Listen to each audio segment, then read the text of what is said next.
से आज हम आपको क्लास 10th के जो VVI सब्जेक्टिव क्वेश्चन है फिजिक्स का वो आज करवाएंगे।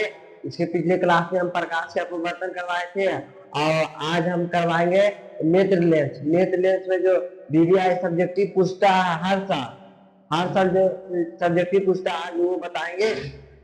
ये क्लास 10th के लिए और VVI क्वेश्चन इसमें रहेगा और ये सब्जेक्टिव है। इस वीडियो को शुरू से लेकर अंत तक देखिएगा। इससे बोल रहे हैं ये वीडियो से ये प्रकाश के चैप्टर 3 से जितना क्वेश्चन होगा ना आएगा ना एग्जाम बोर्ड में वो सारा बन जाएगा। ये वाला वीडियो देख लिए। यदि इसके पिछले आप वीडियो चाहते हैं तो यहाँ पे आई बटन दिख रहा होगा, यहाँ से आप जाके देख सकते हैं कि इसके पिछले बार में प्रकाश के अपवर्तन में जो क्वेश्चन VVI था वो करवाए थे। अब चलिए हम बिना किसी देरी के क्लास स्टार्ट करते हैं। इस चैप्टर का पहला सवाल है कि नेत्र के समंजन क्षमता से क्या समझते हैं। नेत्र की समंजन क्षमता से आप क्या समझते हैं इसका पहला क्वेश्चन है। इस चैप्टर का पहला क्वेश्चन क्या है कि समंजन क्षमता क्या है। तो आप जानते हैं, आप फाउंडेशन में पढ़े होंगे तो वो भी परिभाषा लिख सकते हैं या हम जो लिखवा रहे हैं वो भी परिभाषा लिख सकते हैं।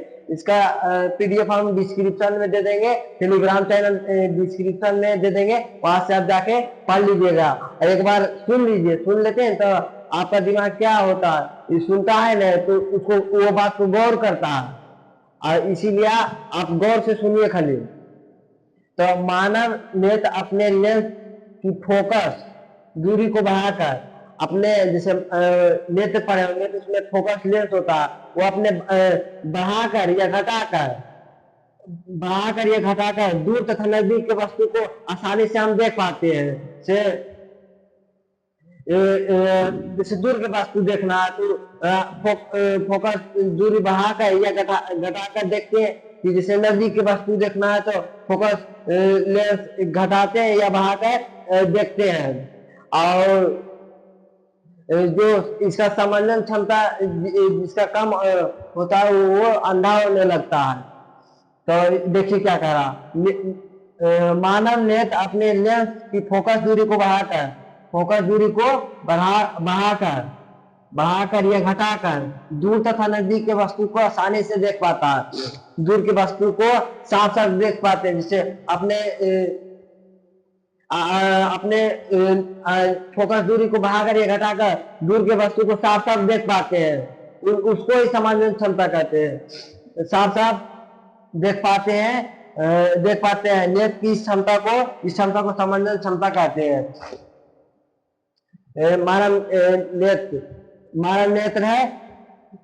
मानव नेत्र में जो फोकस दूरी होता है उसको बढ़ाकर या घटाकर हम देखते हैं, उसको ही समंजन क्षमता कहते हैं। या ये वाला भी परिभाषा लिख सकते हैं कि जब मनुष्य अपने फोकस दूरी को बढ़ाकर या घटाकर दूर रखे वस्तु को साफ साफ देखता है या नजदीक वाले वस्तु को साफ साफ दिखाई देता है, उसे ही समंजन क्षमता कहते हैं। एक तरह से मान लीजिए ना कि कैमरा में लेंस होता है ना, कैमरा में जूम करने वाला, वही आंख में होता है फोकस दूरी, वो बढ़ाकर या घटाकर देखता है। तो कैमरा में होता है बढ़ाने के लिए, जूम करने के लिए, और सही इसमें होता है समंजन क्षमता। अब चलिए हम आपको दूसरा क्वेश्चन बताते हैं। ये पहला क्वेश्चन था, ये वाला भी बहुत बार पूछा जाता है। ये सब क्वेश्चन जो लिखवाएंगे आज, जितना VVI है, ये जितना आज करवाएंगे उसके बाद इससे ज्यादा नहीं आएगा, इतना बोल देते हैं। आपको आधा बनाना होगा ना तो आपसे आधा बन जाएगा, आधा सब्जेक्ट। ये 2 मार्क्स में है। ये जितना भी आज बताएंगे ना ये 2 मार्क्स के लिए, और 5 मार्क्स के लिए अगला वीडियो हम लाएंगे कोई और। इसके अभी 2 मार्क्स का जितना पढ़ाएंगे ना सब 2 मार्क्स में पूछेगा, जितना वीडियो आएगा 2 मार्क्स का। चलिए दूसरा क्वेश्चन देखिए क्या है कि स्पर्श दर्शन की न्यूनतम दूरी से आप क्या समझते हैं या दूरी कितनी होती है। दूसरा क्वेश्चन कह रहा है कि हम कोई भी वस्तु को हम कितना नजदीक तक देखते हैं।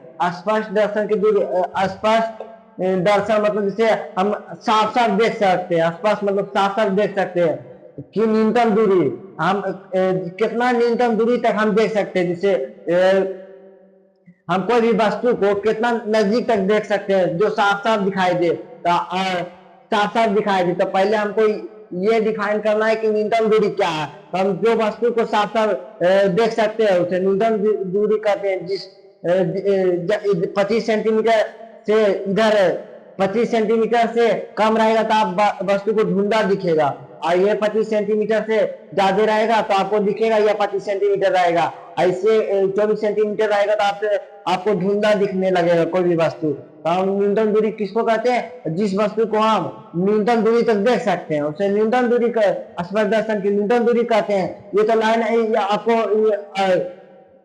क्वेश्चन में ही है, तो यही है लिखा हुआ कि मानव ने जिस न्यूनतम दूरी तक देख सकता है।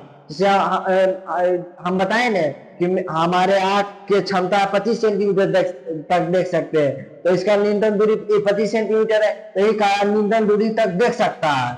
उसे न्यूनतम दूरी को ही उस न्यूनतम दूरी को ही स्पर्शदर्शन की न्यूनतम दूरी कहते हैं, स्पर्शदर्शन की न्यूनतम दूरी कहते हैं। और दूसरा क्वेश्चन क्या कर रहा है कि यह दूरी कितनी होती है? अब पूछ रहा है कि यह दूरी कितनी होती है, तो ये भी आंसर देना है। तो यह दूरी 25 सेंटीमीटर होता है।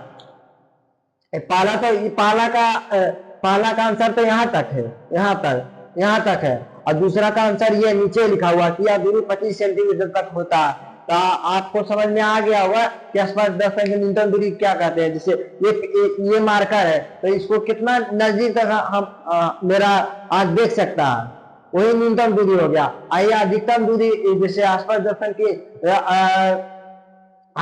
अधिकतम दूरी कहता, तो हम जहां तक वस्तु को देख पाते हैं अधिक दूरी तक, उतना हो गया अधिकतम दूरी। ऐसे तो अनंत होता है। इसका अब दूसरा क्वेश्चन कहेगा कि अधिकतम दूरी क्या है? तो अधिकतम दूरी जो वस्तु को हम जितना दूरी तक देख सकते हैं वो अधिकतम दूरी हो गया, और जो वस्तु को हम जितना नजदीक तक देख सकते हैं वो न्यूनतम दूरी हो गया। अब देखिए क्वेश्चन क्या कह रहा है कि स्पर्शदर्शन की अधिकतम दूरी कह रहा है। अधिकतम दूरी हम आपको इसके पीछे बता दिए कि अधिकतम दूरी क्या होता है। जो वस्तु को हम अधिक दूरी तक देख सकते हैं उसे अधिकतम दूरी कहते हैं। तो कोई भी ऐसा आप ही बताइए कि आप अधिकतम दूरी कितना देख पाते हैं। तो जहां तक देखेगा आपको दिखेगा तो अधिकतम दूरी उसको कहते हैं जहां तक हम वस्तु को देख पाते हैं, कोई भी वस्तु को। ये मानिए कि 1 किलोमीटर दूरी तक रखा हुआ, आप इसको देख पा रहे हैं, तो ये अधिकतम दूरी हुआ।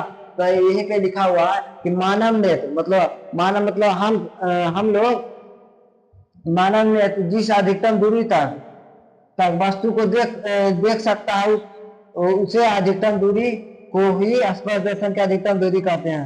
स्पर्शदर्शन की अधिकतम दूरी कहते हैं। स्पर्श कोई भी वस्तु को हम जितना अधिक दूरी तक देख पाते हैं वही अधिकतम दूरी हो गया। आप ही बताइए कि आप कोई वस्तु के कितना दूरी तक देख सकते हैं? तो अनंत दूरी तक देख सकते हैं। तो ये ऑब्जेक्टिव में भी पूछा जाता है। अब दूसरा क्वेश्चन कर रहा है कि इसका दूरी क्या है, कितनी होती है? इसकी दूरी अनंत होती है, इसकी दूरी अनंत होती है।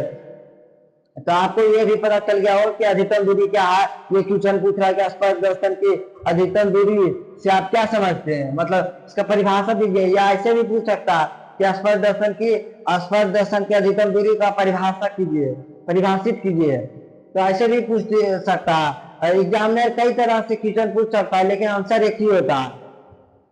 आप कह रहा है कि इसका दूरी कितनी होती है, इसकी दूरी अधिकतम अनंत होता है। तो ये हो गया। जैसे न्यूनतम दूरी कहेगा तो न्यूनतम मतलब काम, न्यूनतम मतलब समझे कि काम। तो जो वस्तु को हम कम दूरी तक देख पाएंगे वो न्यूनतम दूरी हो गया। न्यूनतम दूरी तक देख पाएंगे तो आपको पता है कि न्यूनतम दूरी हम 25 सेंटीमीटर तक देख सकते हैं। आपने तो कलम ऐसे कीजिए, आप देखिए कि कहाँ तक देख पाते हैं। 25 सेंटीमीटर से जैसे 24 सेंटीमीटर होगा आपको दिखना बंद हो जाएगा, धुंधला धुंधला दिखाई देगा। और यह अब कह रहा है कि अधिकतम दूरी क्या है कि हम जो वस्तु को अधिक दूरी तक देख पाते हैं वही अधिकतम दूरी हो गया। अधिक दूरी तक कहाँ तक देख पाते हैं? तो अनंत तक देख पाते हैं। जहाँ जैसे आप जाइए जंगल में पहाड़ से देखिए, जहाँ दिखेगा जहां तक आपको दिखेगा, तो ये अनंत होता है। अब चलिए चौथा क्वेश्चन पूछते हैं। ये सब जितना है ना VVI क्वेश्चन है, सब एग्जाम में आया हुआ। चौथा क्वेश्चन क्या बोल रहा है देखिए। चौथा क्वेश्चन बोल रहा है कि दृष्टि दोष क्या है। दृष्टि मतलब आंख में जो दोष है ना उसको दृष्टि कहते हैं। नहीं, इसका पर्यायवाची जैसे आंख का होता है नेत्र, दृष्टि इसका पर्यायवाची शब्द होता है ना, तो दृष्टि उसी को कहते हैं, आंख को कहते हैं दृष्टि, समझ गए, आंख को कहते हैं दृष्टि। तो दृष्टि दोष में मतलब हमारे आंख में जो दोष होता है, दोष मतलब हमारे आंख में क्या दोष है, दोष क्या है, जैसे हमको नहीं दिख रहा है कोई वस्तु, तो क्या क्यों नहीं दिख रहा, क्या है ये दृष्टि दोष। दृष्टि दोष क्या है, ये कितने प्रकार के होते हैं, जैसे आपको कहेगा कि ये कितने प्रकार के होते हैं, जैसे कोई वस्तु को आप जैसे दूर के वस्तु को नहीं देख रहे हैं या नजदीक के वस्तु को नहीं देख रहे हैं, ये यही दोनों ना होगा, या तो दूर के वस्तु को नहीं देखेंगे तो आपके आंख में कोई भी दोष होगा, और निकट की वस्तु को नहीं देख रहे हैं तो भी आपके आंख में दोष होगा। तो यही कारण है कि दृष्टि दोष क्या है, जो हम वस्तु को दूर या नजदीक के वस्तु को हम नहीं देख पाते हैं, वही दृष्टि दोष हो गया। और दृष्टि दोष क्या है ना कि हम ये हमको नहीं दिखे, जैसे ये पेन है ना, हमारे आंख के ये नहीं दिखे, इसी को कहते हैं दृष्टि दोष। तो देखिए इसका परिभाषा क्या है कि जब मानव ने तो दूर या निकट, दूर या निकट की वस्तु का प्रतिबिंब साफ साफ नहीं बनता या नहीं देख पाते हैं, जैसे कोई भी वस्तु है, जैसे प्रतिबिंब हमारे आंख में बनबन करेगा ये पेन का, तो हमको दिखेगा कैसे। तो यही बोल रहा है कि जब मनुष्य को जब मानव नेत्र दूर या निकट की वस्तु को प्रतिबिंब साफ साफ नहीं देख पाता, नहीं बनता, उसको ही दृष्टि दोष कहते हैं। ये दो प्रकार के होते हैं। देखिए आपको ऐसे करके लिखना है, ऐसे करके लिखिएगा ना तो एग्जामिनर तुरंत समझ जाएगा कि ये लिखा हुआ है। जैसे आपको चीज बना दीजिएगा तो एग्जामिनर को डायरेक्ट ये इस पे जाएगा कि ध्यान जाएगा, और जितना एग्जामिनर को बढ़िया से लिखिएगा, जितना अंडरलाइन कीजिएगा, जैसे हम यहाँ अंडरलाइन किए ना कि दूर या निकट की वस्तु को प्रतिबिंब साफ साफ नहीं बनता है, तो इसे दृष्टि दोष कहते हैं। ये दो प्रकार के होते हैं, जैसे निकट दृष्टि दोष और दूर दृष्टि दोष। देखिए निकट जैसे परिभाषा तो नहीं पूछता लेकिन बता देते हैं। निकट दृष्टि दोष में क्या होता है ना कि हमको निकट की वस्तु दिखेगा, और लेकिन कोई दूर के वस्तु हमको नहीं दिखेगा। जो दोष रहता है, जैसे हमने दोष है कि निकट की वस्तु नहीं देख पाते हैं, तो जो दोष रहेगा से निकट की वस्तु को नहीं देख पाते हैं तो ये दूर दृष्टि होगा, और निकट की वस्तु को देख पाते हैं, निकट की वस्तु को देख पाते हैं तो निकट दृष्टि दोष हो गया। जैसे जो दोष रहेगा ना वो नहीं होगा, जैसे ये निकट दृष्टि दोष है तो निकट की वस्तु को दिखेगा, जो लिखा हुआ है वो दिखेगा, और दूर के वस्तु को नहीं दिखेगा। यहाँ दूर दृष्टि दोष क्या है, दूर दृष्टि दोष है लिखा हुआ। देखिए दूर के वस्तु को दिखेगा, हमको दूर के वस्तु को दिखेगा, लेकिन नजदीक के वस्तु को हमको नहीं देख पाएंगे, तो ये दूर दृष्टि हो गया। इसे निकट की वस्तु हमको दिख रहा था, निकट दृष्टि दोष हो गया, और दूर की वस्तु को नहीं देख पाते तो दूर के वस्तु को देख पाते हैं तो दूर दृष्टि दोष हो गया। तो आप समझ गए कि क्या है दृष्टि दोष। दृष्टि दोष क्या है तो आप समझ गए कि हमारे आंख में जो गड़बड़ी रहता है उसको ही दृष्टि दोष कहते हैं। ये दो प्रकार के होते हैं, निकट दृष्टि दोष और दूर दृष्टि दोष। निकट दृष्टि दोष क्या है तो निकट के वस्तु को दिखेगा, और दूर दृष्टि क्या है कि दूर के वस्तु को दिखेगा लेकिन नजदीक के वस्तु को नहीं दिखेगा।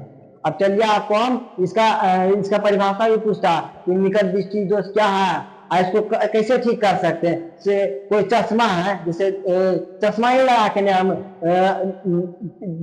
जिसका आँख खराब रहता है तो हम चश्मा ही लगा के कोई भी वस्तु को देखते हैं। तो देखिए तो क्वेश्चन में ये भी पूछता है कि निकट दृष्टि दोष क्या है, और कौन सा हम चश्मा में लगाएंगे ना कि हमको दूर के वस्तु को दिखेगा। तो ये बताते हैं अभी पांचवा क्वेश्चन। देखिए पांचवा क्वेश्चन क्या कह रहा है कि निकट दृष्टि दोष क्या है। निकट दृष्टि दोष क्या है, इस दोष को दूर करने के लिए चश्मे में किस प्रकार का लेंस का उपयोग होता है। तो निकट दृष्टि दोष आपको हम बता दिए कि निकट के वस्तु दिखेगा और दूर के वस्तु को देखने में हमको कठिनाई होगा। ऐसे दूर करने के लिए देखिए हम आपको एक ट्रिक बताते हैं। जब निकट दृष्टि दोष 3 अक्षर के है तो 4 अक्षर के कौन सा आफ्टर लेंस होता है, तो 3 और 4 कीजिए। मतलब